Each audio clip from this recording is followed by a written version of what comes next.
Chad According to Chad, Part 2. Hi, everyone.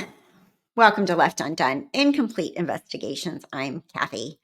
Nice to see you all. And here we go with the Chad stuff again. Chad's murder trial is coming up April 1st, 2024, literally around the corner. So we're back and hopefully leading to more justice for the September 2019 murders of 7-year-old JJ Vallow and 16-year-old Tylee Ryan. Both of these children were found buried in Chad's backyard. And definitely we want more justice for the October 2019 death of Chad's wife, 49-year-old Tammy Daybell. Tammy Douglas Daybell. She was found dead inside Chad in her home in bed. So this is part 2 of Chad According to Chad. In part 1, we started off with some fast facts about Chad and a quick recap of the crime, and then started to read some excerpts, my tongue is twisted today, from Chad's blog and autobiography. To see what we could learn from Chad, according to Chad, Chad's own writing, Chad's brilliance, Chad's books, and who exactly we're dealing with here, and possibly what we might expect to see more of in his upcoming trial.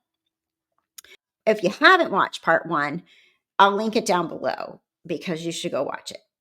There's still so much more to talk about. Can't even believe how much we were able to dig up on this subject. Believe it or not, boring Chad, there's a lot of stuff. So let's get started. Welcome to Left Undone.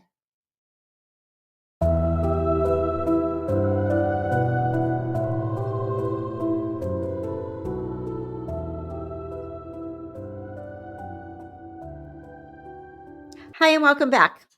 Thank you for sticking around, and let's get into this story of Chad According to Chad, Part 2.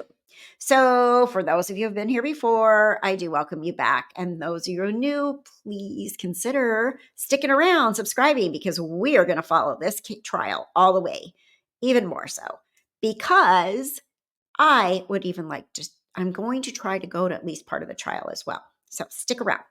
So my name is Kathy. I'm a mom of 4 grown kids, a hospice nurse, and I got 2 grandchildren and big fat Greek family, one of those kind of things. So welcome back and welcome to all of you new people.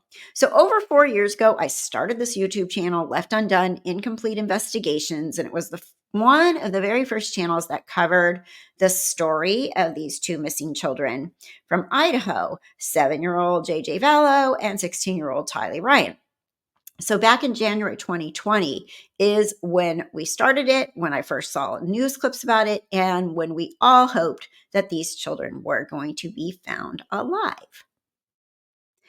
So that's that. But for most of you know, the outcome was very horrible and very different. And so what we want to do is talk some more about Chad, because not that he's an interesting person, but I think there's stuff to unpack here when it comes to Chad.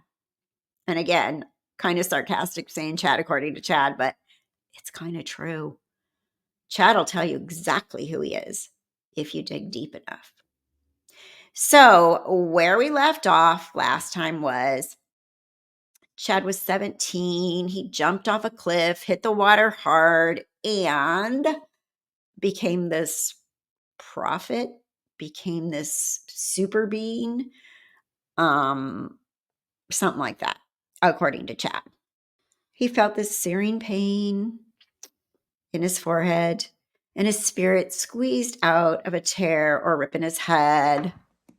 And lo and behold, Chad was a new person, a new spiritual being of some sort.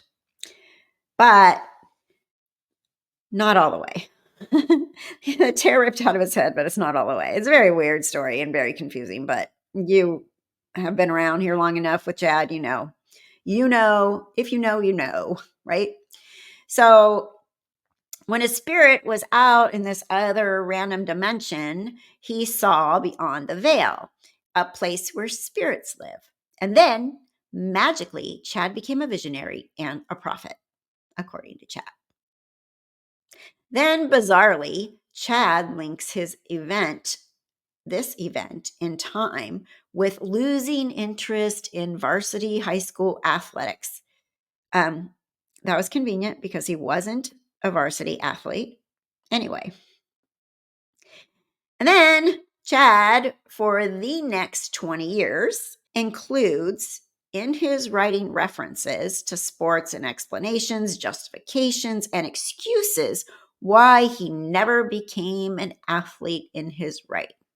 So he explains this in his writing very in-depthly of why he never became an athlete. So in the last episode, I shared many, many examples of how being an athlete, more precisely, not being an athlete, was important to Chad at some level. So, anyway, why are we even talking about this? If you're still here, you stick around because there's a reason. Idaho prosecutors are most likely going to argue it's because Chad wanted what professional athletes have easy access to: money, power, and sex. If that phrase sounds familiar, well, it's because Idaho prosecutors have already clearly defined what they think Chad Daybell's motives for murder was. They did that in the trial of his wife, Lori Vallow Daybell. So we wrapped up the last episode speculating whether Chad can convince a jury that he was just a good guy who got mixed up with this wrong woman. Can he do it without talking about sports and explaining why he wasn't a professional athlete or even a varsity high school athlete in 12th grade? So let's pick it up from there. So we also talked about how Chad always begins his life story about talking about this big cliff jump. The story establishes him as a visionary, a prophet, someone special.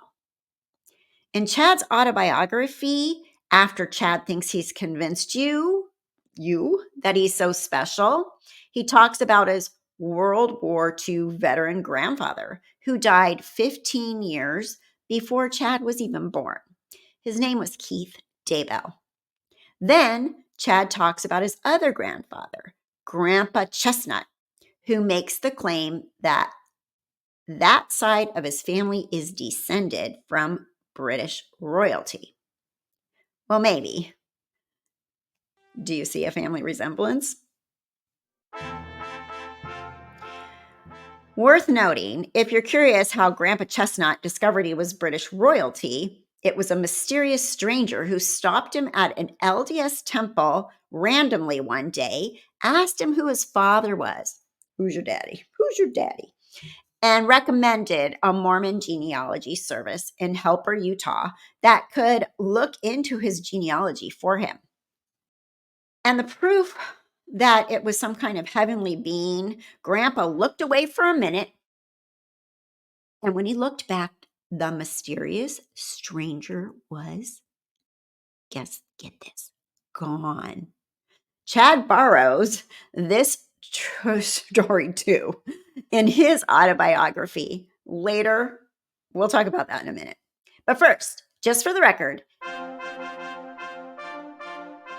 about being royalty, basically everyone European becomes related to royalty at some point.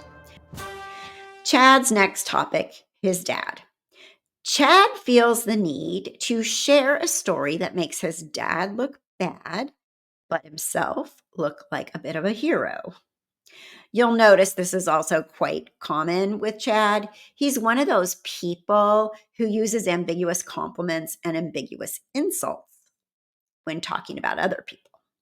And usually the other people will see the error in their ways because of Chad's good influence. Something he says, something he does saves the day. This may be a technique that Chad falls back on heavily in his trial. It just might be. Here's an example of this kind of Chad story. At some point in Chad's very young childhood, his father started taking classes to become an electrician. Since he was going to school full time while he was also working full time, his dad was tired. Instead of going to church on Sunday, he sometimes chose to go hunting or fishing or even to rest on the couch and watch football. Kind of sounds like my dad.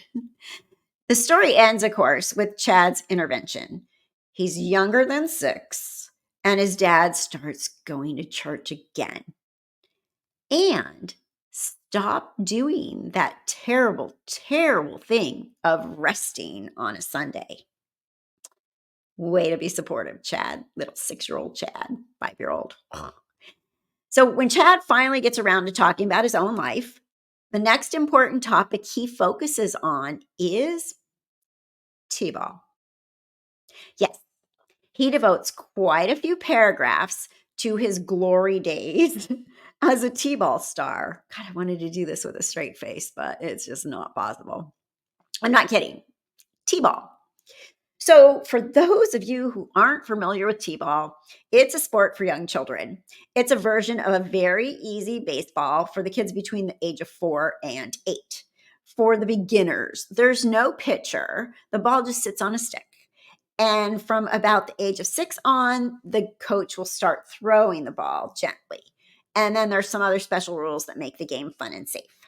I asked my son if he remembers how well he did in T-ball, and he was like, no. And my son was a really good baseball player as he got to high school. So it's kind of funny. He's like, T-ball? I don't remember any of that. I don't remember how many hits I made, how many runs I made, how many times I scored. You don't remember it at all. Now, so that was a question that I had for people who have played it. Can any of you remember how many runs you made in T-ball? I asked my son, Nick, who was a home run hitter in T-ball, by the way. And he was like, home runs in T-ball? Didn't everybody? Chad can. Chad can. Chad made 38 home runs in T-ball, and he writes about them. In addition to this, Chad feels he needs to talk about seasons of T-ball and how he cut his knee to the knee bone playing T-ball and how he had to sit out a whole T-ball season because of this knee injury. And then we get another few paragraphs about how the next year his knee healed and Chad became the T-ball's team star again. Mm-hmm. So as a reader, if you're like me, you're probably wondering, why is a full-grown man reminiscing about T-ball? His T-ball strategies, his T-ball home runs, how he stopped growing at the peak of his T-ball greatness. No, I'm not kidding. This is Chad, according to Chad. All in an adult autobiography, which is supposed to be about being a visionary who doesn't care about being an athlete. So strange and stupid and boring. Hopefully I saved you the trouble of reading it yourself. But just when you're ready to give up on trying to understand what it's all leading up to, Chad, he pulls it all together. According to Chad, his knee injury was some kind of a divine orchestration. So Chad Daybell would discover his calling as an author. Yes, heaven wanted as one of its chosen authors, Chad Daybell. Chad Daybell. In 2003, Deseret Books would say his novels were 1, lacking in quality, irreverent, and weren't selling well. And they refused to distribute them. According to Chad, his writing career was born when he injured his knee playing T-ball. You see, Chad's young aunt saw that he needed something to do since his T-ball career had been sidelined so cruelly. She started supplying him with mystery books, all 58 Hardy Boys books, and all 43 of the Alfred Hitchcock and the Three Detectives books. This is maybe the summer before third grade or fourth grade, like 1976, 1977-ish. He's 8. He's reading mysteries about murder and death non-stop. And he continues to think about murder and death a lot. By the end of third grade, he's been exposed to 2 real-life Springville, Utah deaths. A third grade classmate who was killed while digging a cave, his grandmother's second husband who died in May of 1977. Oddly enough, he doesn't mention his grandfather's death in his autobiography. He devotes paragraph after paragraph about some other male family members. His grandmother's first husband, the war hero, his biological grandpa Keith, a man he never knew, but doesn't mention the second grandpa, the one he actually knew, and who saved his grandmother and his dad's family from poverty. On the surface, it seems like this man should be very important to his family. But his death, which seems like it should have been a significant family death, was not that significant to Chad. LDS friends have told me maybe this might have something to do with Grandpa Keith being the biological grandfather and the husband who is sealed to his grandmother and his father in the LDS tradition. I'm not LDS, so please feel free to comment below if you think that would be the case. Whatever, though, it's worth mentioning that Chad ignores it in his story of his life. If we're trying to get a handle on how Chad thinks, this example of blood is thicker than water attitude may be relevant in the deaths of Lori Vallow Daybell's children. Not sure who JJ Vallow and Tylee Ryan were sealed to, but it wasn't Chad. And he sure didn't seem to care about his new stepchildren. So Chad didn't mention his grandmother's second husband or her third husband either. Chad's grandmother outlived 3 husbands. That detail may also be significant as far as Chad's attitude about women, particularly women with multiple marriages and stepchildren. Who knows? Hopefully, we're going to learn a lot more from Chad's texts and emails in his trial. In Lori's trial, the coldness and cruelty in his texts were shocking, especially about Tylee, about increasing her pain levels. Did he text that way about his own children with Tammy? Somehow I doubt it. So this might be a good time to mention that when Chad writes a book or makes a speech, he almost always makes disclaimers. This isn't the whole story. I haven't revealed the exact dates and times of my predictions. I haven't mentioned all the people. I haven't mentioned all the places. I haven't mentioned all the visions. After Chad predicted a Salt Lake City earthquake in 2014 that was supposed to happen, and guess what? It didn't. That idea came straight out of the book Visions of Glory, which was stolen from another guy named John Taylor, who had a dream in 1877. Seriously, you guys, it just goes on and on and on and on. I'll put the link in the show notes below if you're interested.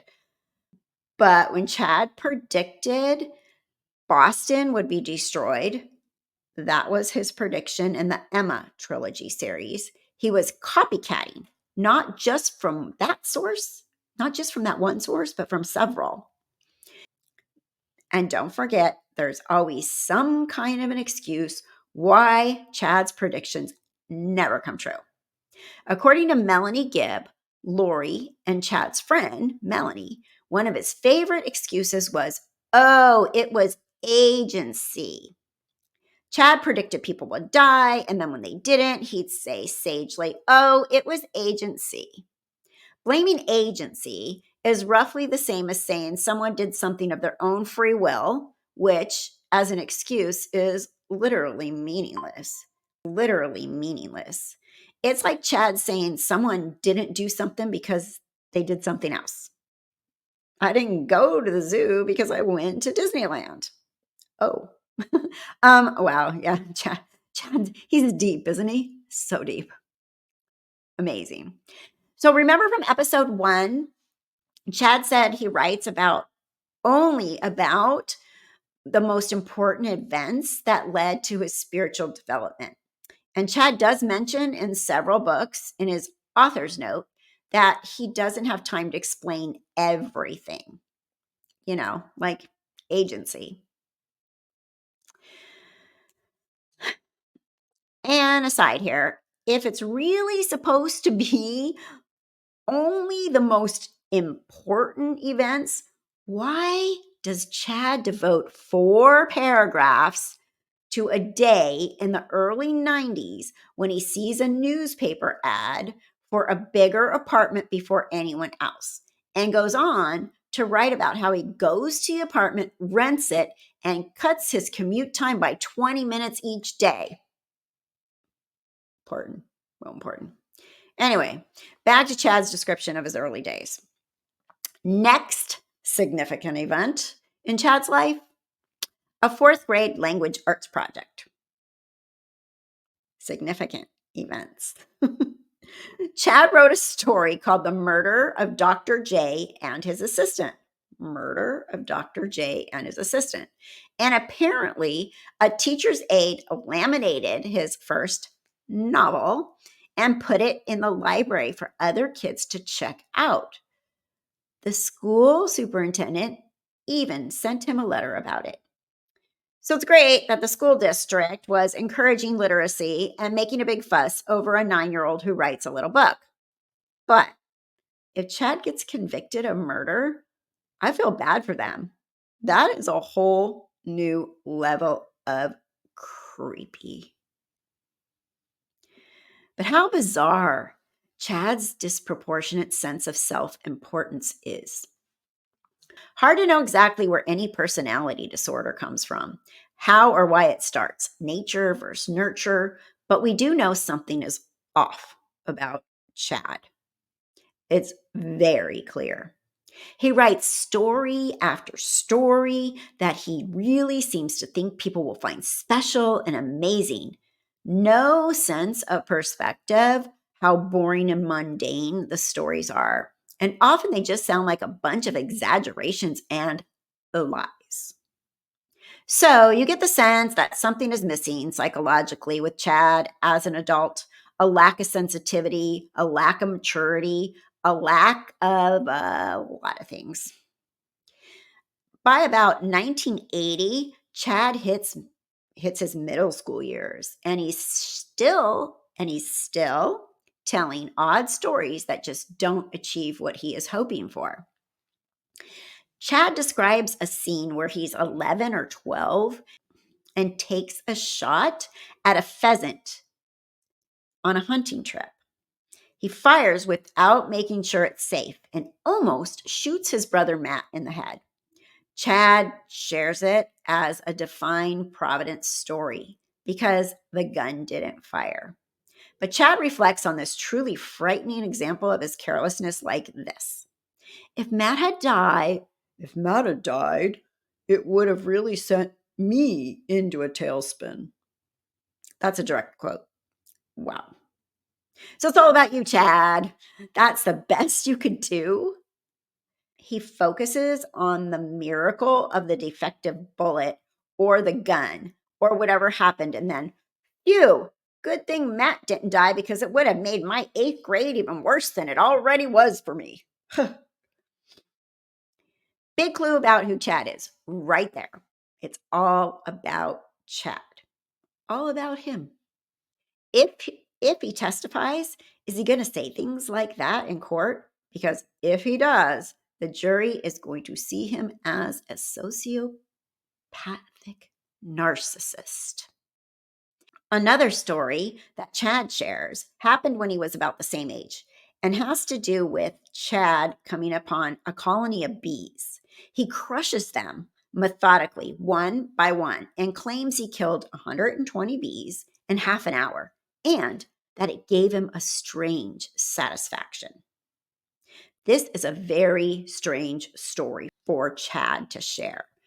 Beehives are one of the most pervasive symbols in Mormonism. To Brigham Young, honeybees and their hives suggested cooperative labor in industry. Oh, Chad, Chad, Chad, as Ruby would say. Hi, Ruby. That's your quote, girl. Not saying as a 12-year-old, Chad could have or should have picked up on the symbolism, but as an adult writer, and as someone who's trying to brand himself as a significant Mormon visionary, prophet, and leader of the 144,000, that is one heck of a creepy metaphor. Here's a little aside. It's right about this time that Chad gets his picture in the paper for being Scout of the Month. What? Wow. Did Chad get a bee killer badge or something? Rub two bees together, make a fire? So glad almost shooting your brother didn't put you in a tailspin, Chad. Way to go, Scout of the Month. The reason he includes the bee killing story, though, is that it's the first time Chad hears the voice. The voice. Chad claims he only stops killing the bees because the voice tells him to stop. The voice. The voice. Not because he gets bored after a half an hour of stepping on bees. Not because he thinks, hey, it's wrong to be unnecessarily killing living creatures. It's got to be the voice. The voice. The voice. Leah Sotili, author of the book When the Moon Turns to Blood, describes Chad's relationship with the voice so well. In his memoirs, Chad writes of a voice that whispers and sometimes even shouts instructions into his ear. It scolds him. It reminds him of when he's gone astray. Sometimes it's distant, giving vague directions, like the caterpillar in Alice in Wonderland. Other times, the voice arrives with extremely specific instructions, militaristic commands that render Chad powerless. He never disobeys the voice. Never. The voice comes in quite handy for Chad throughout his life. For instance, during his mission, the voice yells in his ear, "Stop the car!" which, according to Chad, leads him to a heavenly messenger on a ladder who points him in the direction of a family Chad was meant to convert. By the way, how Chad knows it's a heavenly messenger is that Chad looks away and then looks back and the man is gone. Just like his grandpa Chestnut's chestnutty story. At the BYU graduate school office, the voice tells him, "You're amazing, Chad. You don't need to go through all the work of graduate school to be successful." And then the pen in his hand that he is holding gets hot as fire. Wow. Chad cares about the environment. Application in the recycling bin. In 1993, when he's at a California beach called La Jolla Cove, and a big wave knocks him off his feet, smashing him up against some concrete stairs and sharp rocks, the voice says, "Get down and hang on to something." because that's something pretty high level thinking there, right? Like a voice has to say that. No. You wouldn't expect a 25-year-old, especially one who's too amazing for graduate school, to think of something like that. But remember this one. We'll come back to it. We talked a little about the voice in the last episode, how, though most of his marriage to Tammy, the voice tells Chad it's okay to quit jobs, usually when he's forced to work full time and it's getting him down. Like when he's shoveling snow in a blizzard and hears the voice say, it's time to write your books. Or anytime he has to be accountable for a 40-hour work week and just can't sneak off to a library in the middle of the day. The voice also frequently tells him not to worry about the extra pressure on Tammy, that Tammy can shoulder the burden. Even though she's raising 5 kids, looking after the housework, working part-time herself, doing her church work, the voice knows best. The voice reassures Chad that Tammy's mother can help. That's Phyllis Douglas, Tammy's mother. She did a lot of behind the scenes work to support Chad's writing career and she helped with their children, with childcare, and being a sales and marketing rep for Chad's books. The voice sometimes gets together with another voice, one that sounds exactly like Tammy's dead grandmother. When Tammy wants some leisure time, like let's say to play a game on her phone called Frontierville, the voice tells her, through chat of course, that she needs to cut it out. Stop taking time for yourself, Tammy. How selfish. One night, Chad heard a dozen voices outside his window shouting, "We hate your books!" But those were bad voices. Chad did not listen to them. When Chad wants to move to Idaho, the voice tells him at an Idaho gas station parking lot, "You'll live here soon." Note, in his visions of glory, Jesus talks to the main character in a parking lot. And we know who liked that book. But the messages that Chad liked best from the voice were the ones he started to hear around 2015. The voice helped Chad scope out potential money-making authors from a website called Unveil, another voice of warning.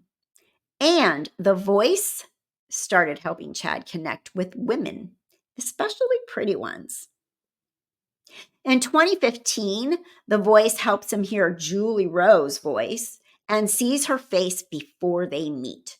The voice even helps Chad design Julie her book covers. Wow, it's amazing.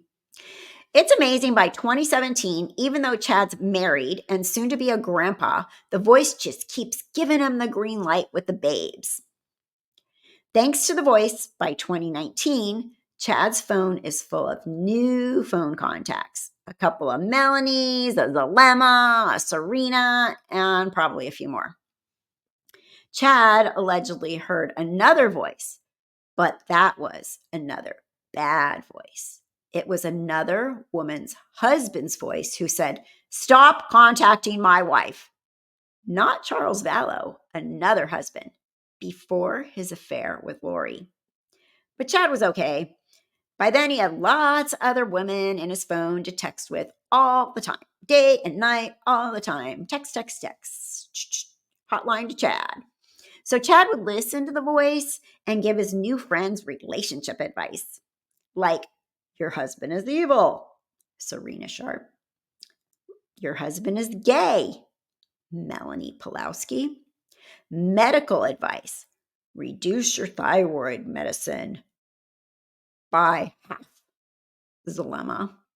And priesthood blessings: I'll visit you in your hotel room, girls, and cleanse and purify each part of your bodies. Chad's blessing quote from the James and Elena X-rated story. X-rated. Smut. So stupid. But the one voice event that is probably going to be front and center at the trial was this one. In October of 2018, the voice tells him, "You will meet an extraordinary woman who will change your life forever." That's pretty true, though, right? They changed their lives together forever in a horrible way. The message from the voice was very strange, since he already had an extraordinary woman at his side that was his wife. And Chad had a lovely family, a good life, and didn't seem to need to change his life forever. So, the voice. Do you think the voice is something that the prosecution will bring up in court? Will John Pryor get Chad to talk about the voice if Chad takes the stand? What do you think the voice is telling Chad to do these days while he sits in his cell? But for now, let's wrap up by going back to the story of the voice talking to Chad at La Jolla Cove. Chad says he's yelled at by a lifeguard after he's been rescued, and he's all bashed up. Poor Chad.